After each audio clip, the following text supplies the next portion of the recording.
Welcome back to the Cam and Strick podcast, episode number 4 with Barry Melrose. What up, Cam? What up? How are you, man? I'm good, man. And I tell you what, I like Barry. He was great. We got into a lot of different things with him. Gretzky, Tampa Bay, ESPN. We dug it all out of him. Everybody knows Barry Melrose. Everybody knows him. Everybody knows him for his mullet. Everybody knows him from the 93 finals. Talking about Gretzky, of course, how he had to coach him, coming out, winning a couple championships up in the WHL, and of course the Calder Cup in the American League. Yeah. And he has to go to LA. Like, okay, hello. When I was a kid, like, games were on ESPN, Yep. you know? And I always wondered, like, if you're a professional athlete, like playing in the National Hockey League, and you get no love on ESPN, they don't even talk about you on SportsCenter. They do more now, but there was a period of time where hockey hardly ever even got mentioned. Do you think that bothers the guys? Absolutely, because again, everywhere you go, ESPN's on, the bars and different hotels, everything. Look, the ESPN's on, and if you're not getting any love, yeah, I'm sure it does bother the guys. But he was the ESPN guy. And he's been through a lot of different things, and he's coached a lot of different heavyweights, and he's been through his ups and downs, and he was great as usual. So this is a pretty good one. Yeah, and he gives us a little bit of scoop too. So you're going to want to listen to that in terms of what the relationship could be between ESPN and the National Hockey League. Like you called it. In the future, man. So we look forward to this conversation. Hope you enjoy this. Barry Melrose here on the Cam and Strick podcast. Boom.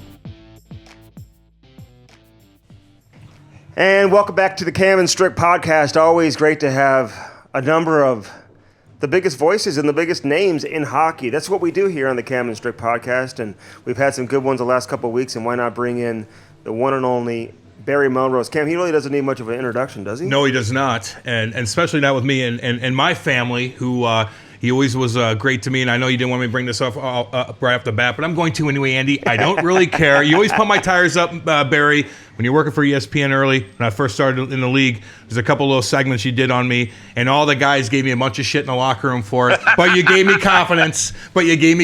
So I appreciate that. No, it's you earned hockey. You earned your living the tough way.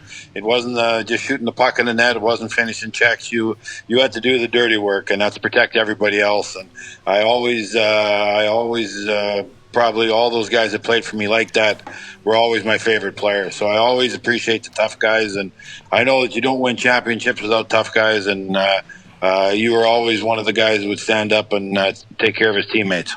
Appreciate that. Barry, I got to ask you this. It seems like everybody I know who's out from your area where you grew up, everybody claims to be Wendell Clark's cousin, right? But you're really his cousin, right? You're really his cousin.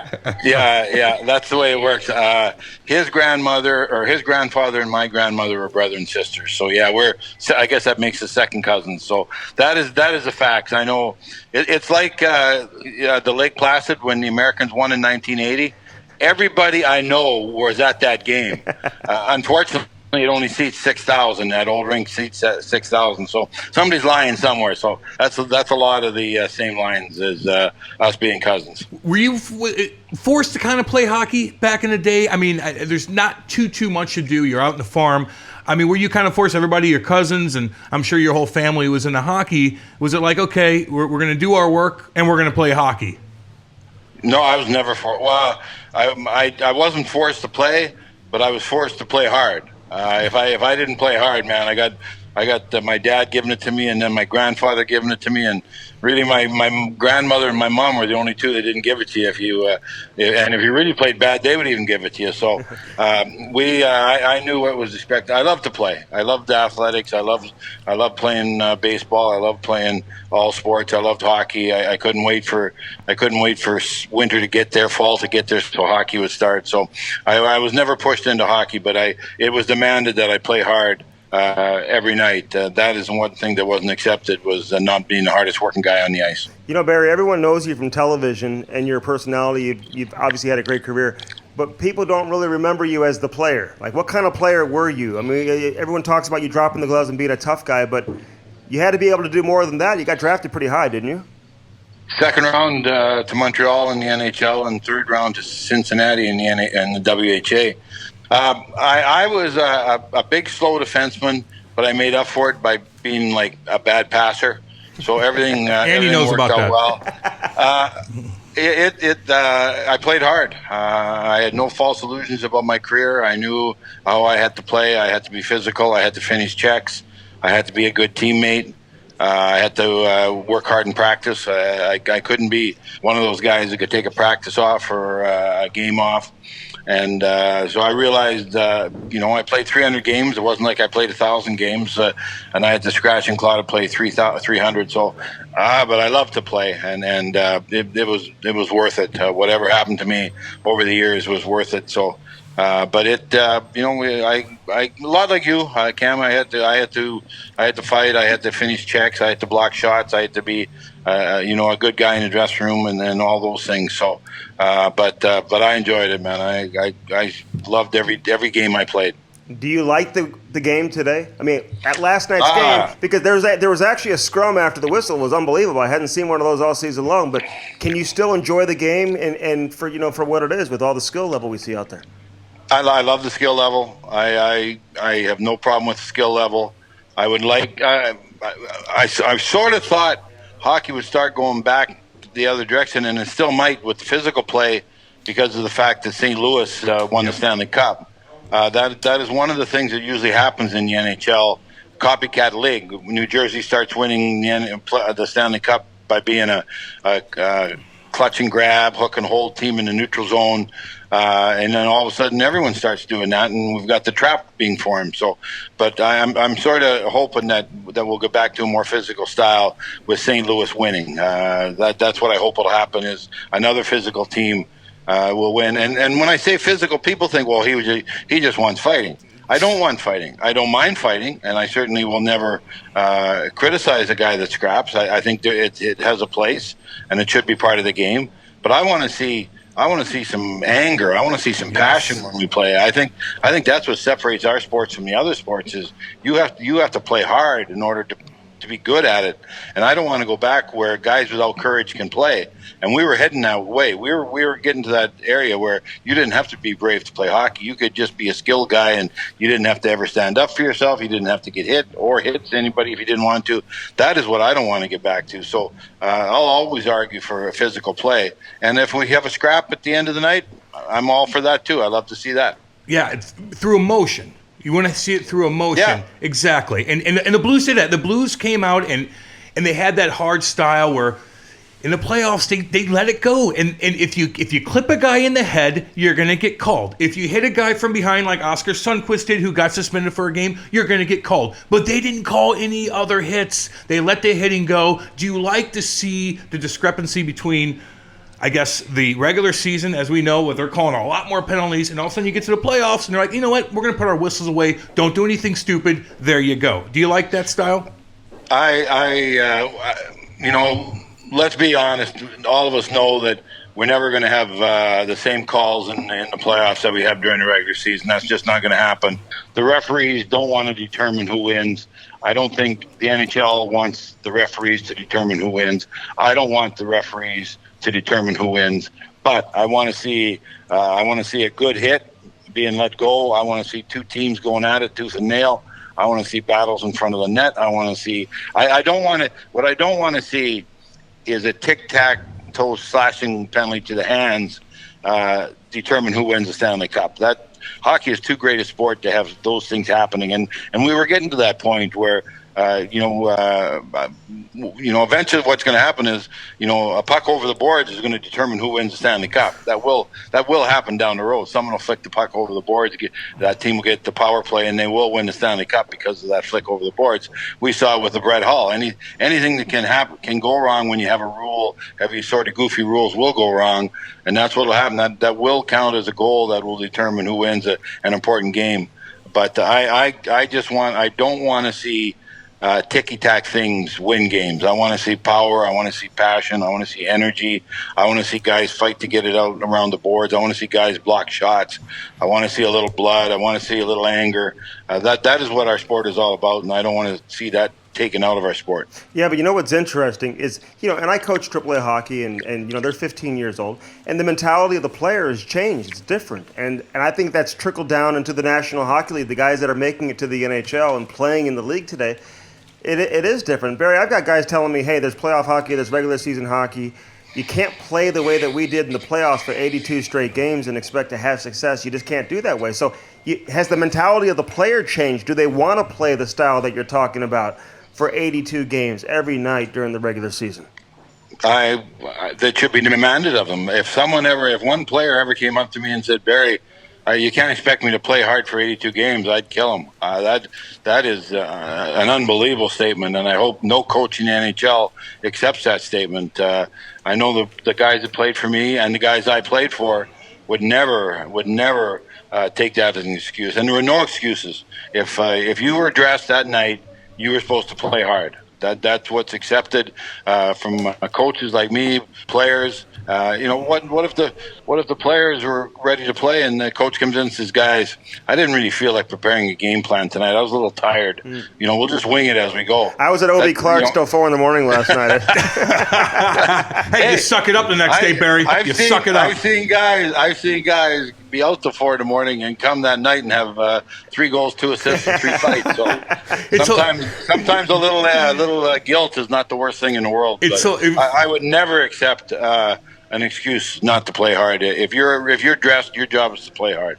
It's funny you mentioned that. We're going to get into the coaching aspect of things here in a second, but it was weird when I came in 05, Barry. You could tell the older guys what their schedule was throughout the day. You go to sushi, you start drinking, they'd be home by 5 to 6 o'clock, and then all the young kids will go out. But if you're hanging with the older guys, that's a long day. But that's the old school type. They don't do that anymore. They're playing video games, doing their stuff, which is fine. But they're all incredible athletes, and they take care of their bodies now.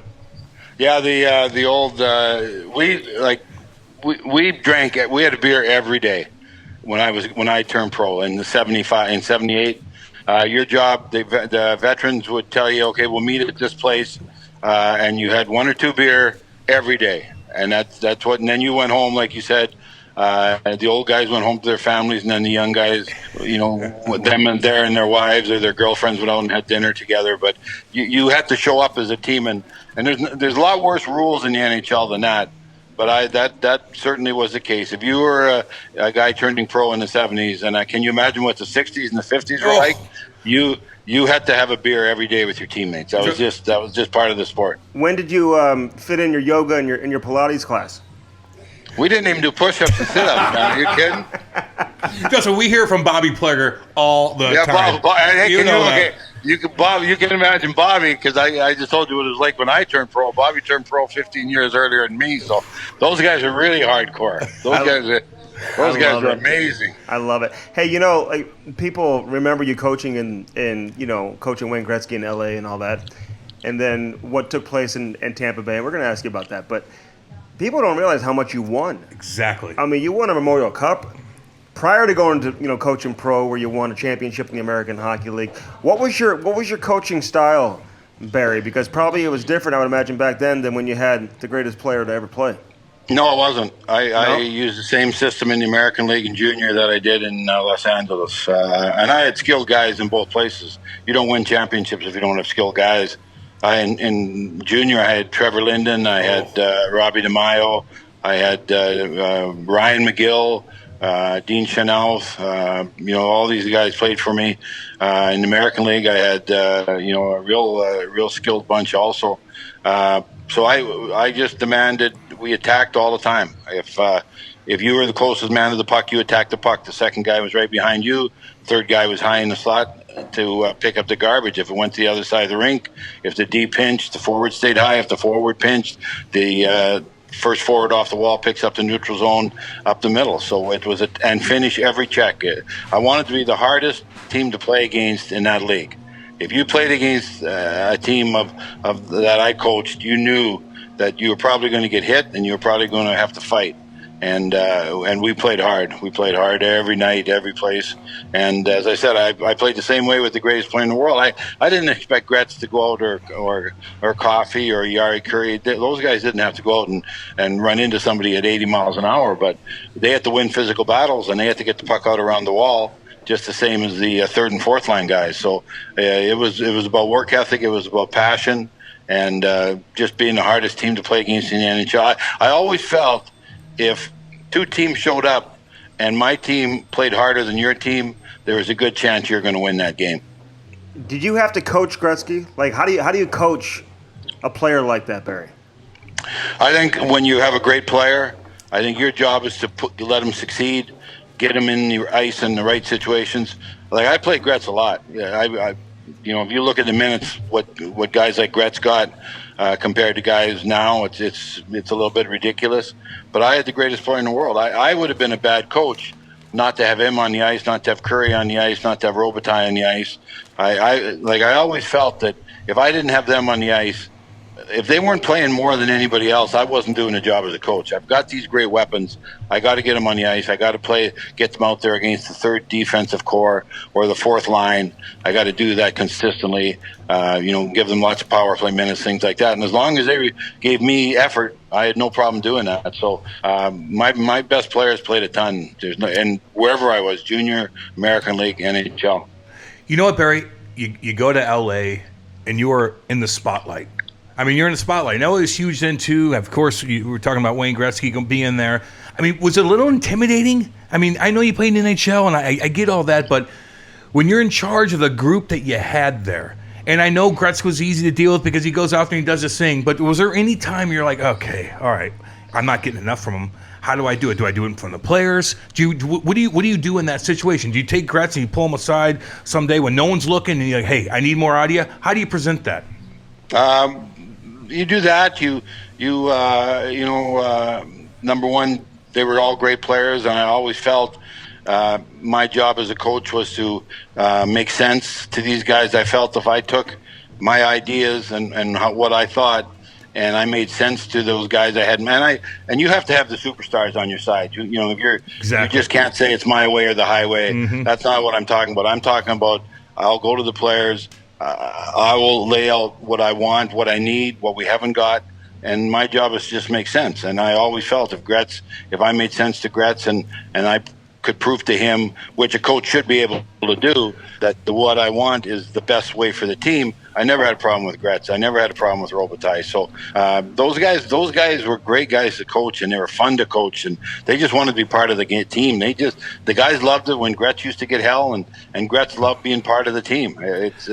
And as far as LA is concerned, people probably don't get it, but the Stars are in awe of athletes. Everyone that was growing up watching TV and watching movies and stuff. Well, wouldn't it be great to be Brad Pitt, or wouldn't it be great to be Tom Cruise?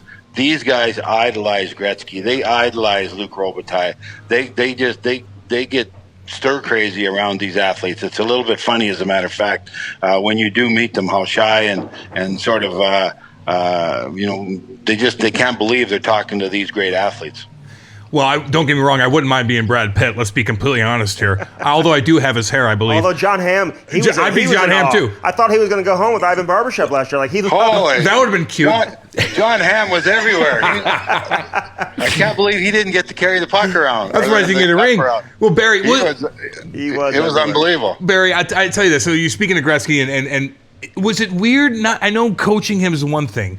But just being around him and going to different places and having security around. I mean, he was, he wasn't just an athlete. Like, he was a superstar. So was it difficult as an organization to be able to take care of a guy of that magnitude?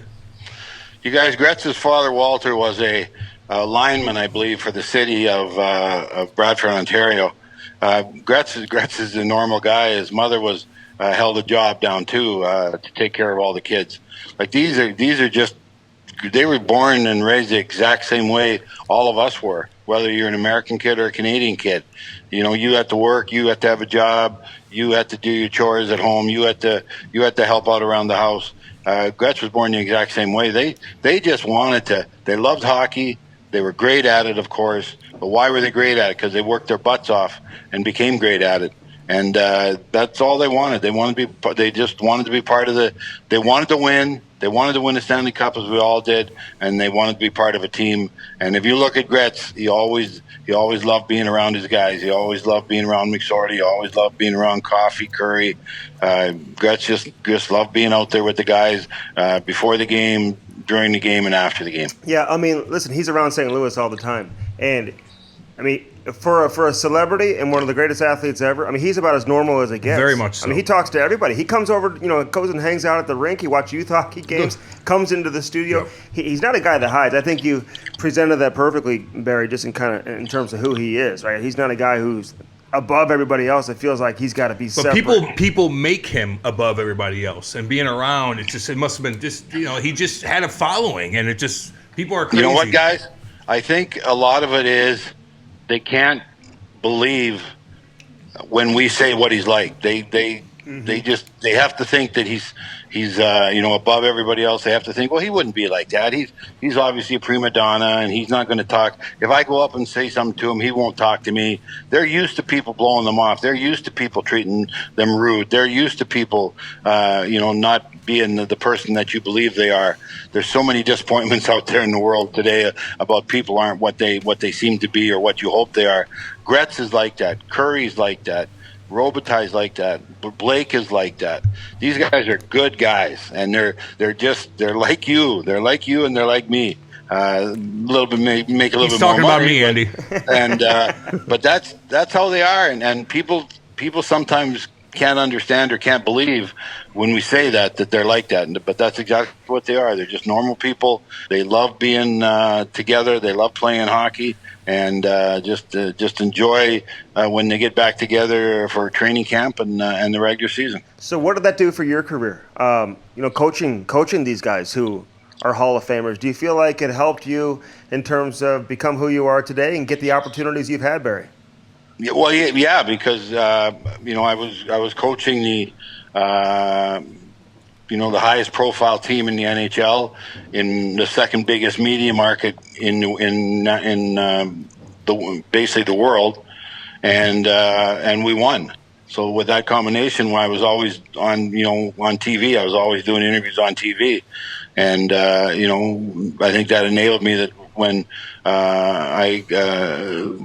the second year we didn't make the playoffs, so ESPN called me and said, "Would you like to come do some work for us?" So then I got fired there a year later, and then first call I got was from ESPN saying, "Barry, we're very sorry you got fired, but we'd love you to come and work with us at ESPN." That was 25 years ago, so that definitely helped me. Being in Los Angeles, winning and going to the Stanley Cup final with Gretzky and Coffey, or not Coffey, but Yari, Curry, and those guys I talked about, and definitely had something to do with it. Why was TV such a good fit for you? Because I guess I was a good talker. I was a good talker. I was very good looking. Obviously, you can tell that. Still are. Fun. I always thought that hockey, that I enjoyed listening to people in other sports that were funny. Mm-hmm. I don't want to go on there and hear X and O's and hear this guy, just turn it into a chess match. It's not a chess match.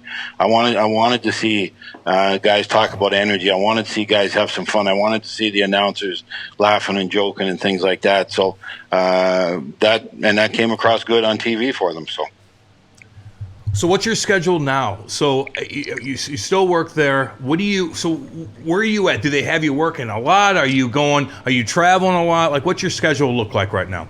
Actually, October is an easy schedule for me because obviously the season starts, but you've got baseball ending, you've got basketball starting, you've got NFL going, you've got college football going. So October is a pretty easy month. I'm usually in Bristol three times a month for 2 or 3 days. But like I said, once baseball's over and things like that start winding down, then things will change. But right now in October, I'm usually in Bristol.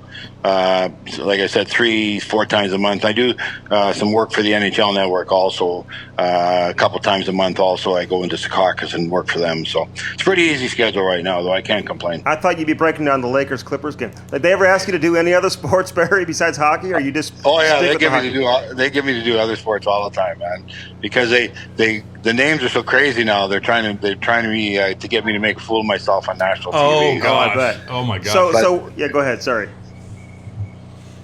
No, go ahead, guys. Yeah, so what's it like, though, from a hockey standpoint? You're a hockey guy, and listen, we all know hockey's down at the top. It's not in the A block there at ESPN. How much fighting have you had to do to get hockey its due and to get highlights on there, Barry? Well, guys, a lot of the guys at ESPN are hockey fans. People think that nobody at ESPN likes hockey. That's not the case at all.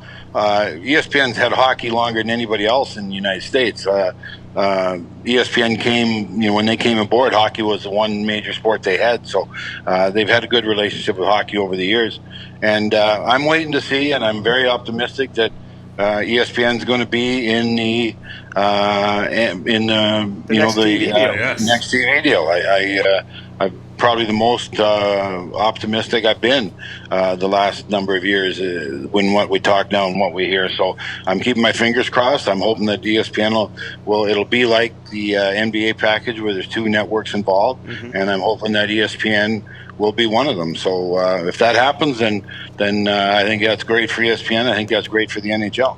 Yeah, see, Cam thought it was a big deal to be on Versus, Barry, right after duck hunting. But I actually reported that a couple weeks ago, that I'm hearing ESPN is going to be part of the new TV deal with NBC. I mean, hockey obviously is in a good place right now, but can it even get to a higher level? What can ESPN do for the NHL, Barry? Well, ESPN is still ESPN, guys. You walk into a bar, you walk into a restaurant, ESPN's what's on TV.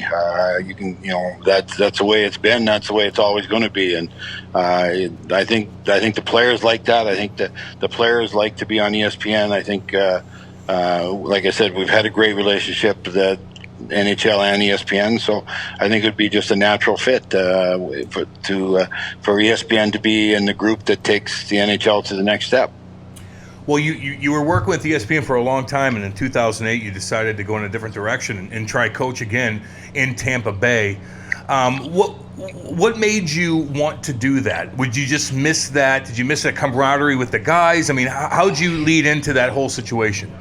Missed the battle. I missed the getting your team ready. I miss that. You miss having a dog in the fight. Yep. If you grew up a competitive guy, every night you're doing what you're supposed to. You're getting your game ready to make sure you do a good job on the air and stuff. But you miss that when you go out on the ice and it's my team against your team, it's me against you. So that is what I missed. Any regrets of how that went down in Tampa Bay, or do you have any ill will towards how it went down, Barry? Like, how do you reflect on it?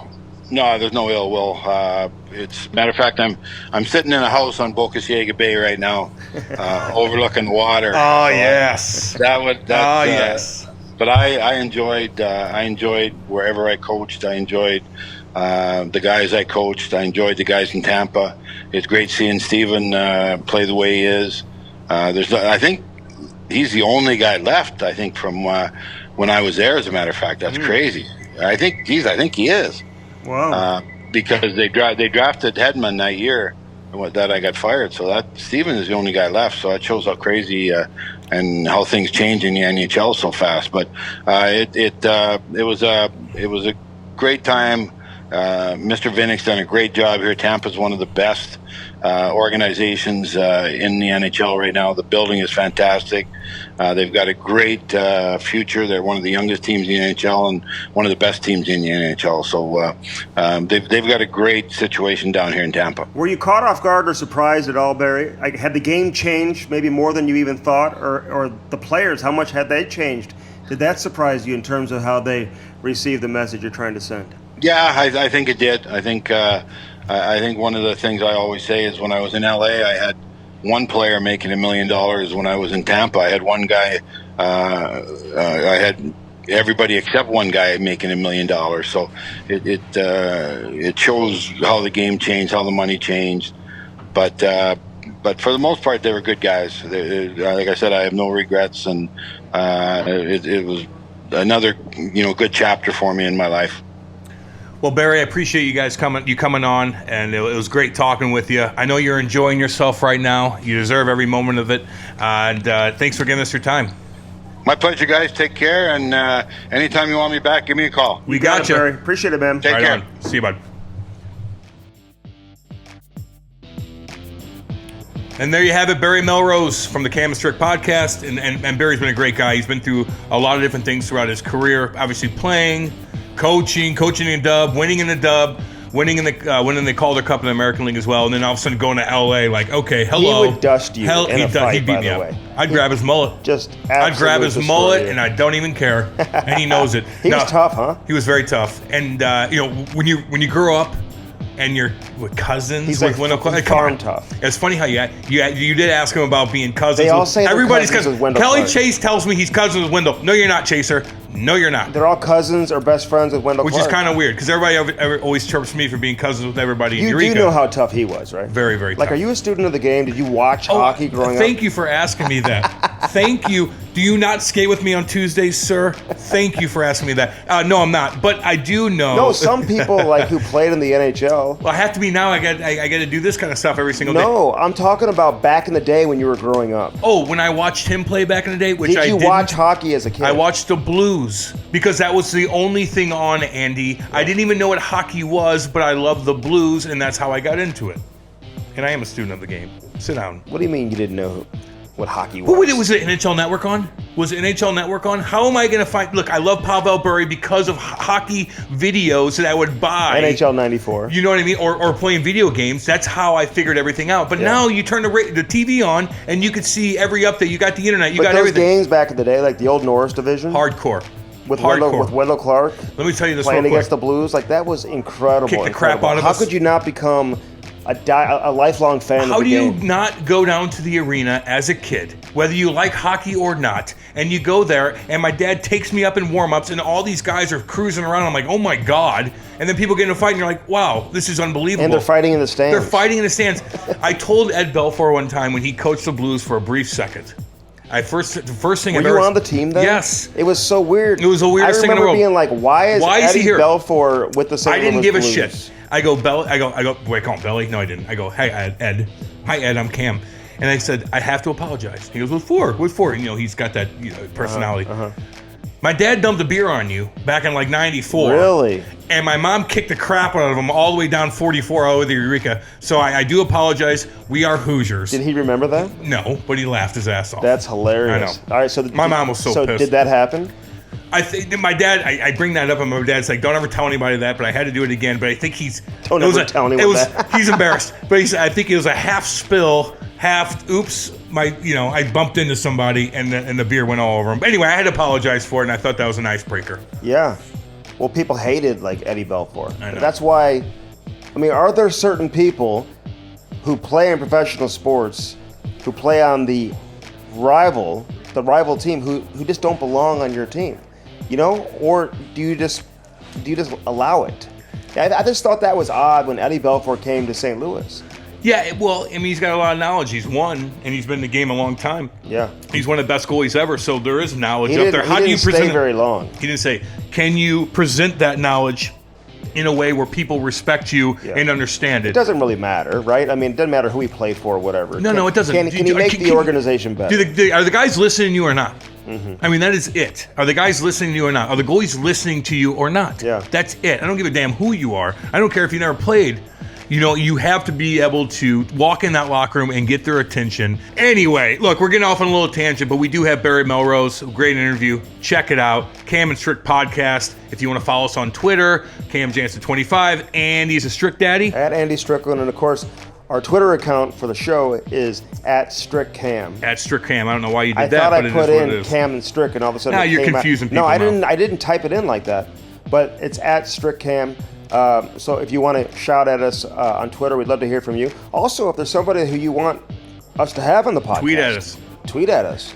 Also, let us know. Give us suggestions. You name it, we're there. Check us out, Cam and Strick Podcast. Yeah, and we don't want to give away any secrets, but we've got some really good guests Big coming dogs. up over the course of the next few Very weeks. entertaining. So be sure to check back with us, obviously, and circle back because we're going to have some great guests, man. This has been a lot of fun. We're just through 4 episodes. Just getting going, baby. Lots more to come, man. Right on. Cam and Strick Podcast.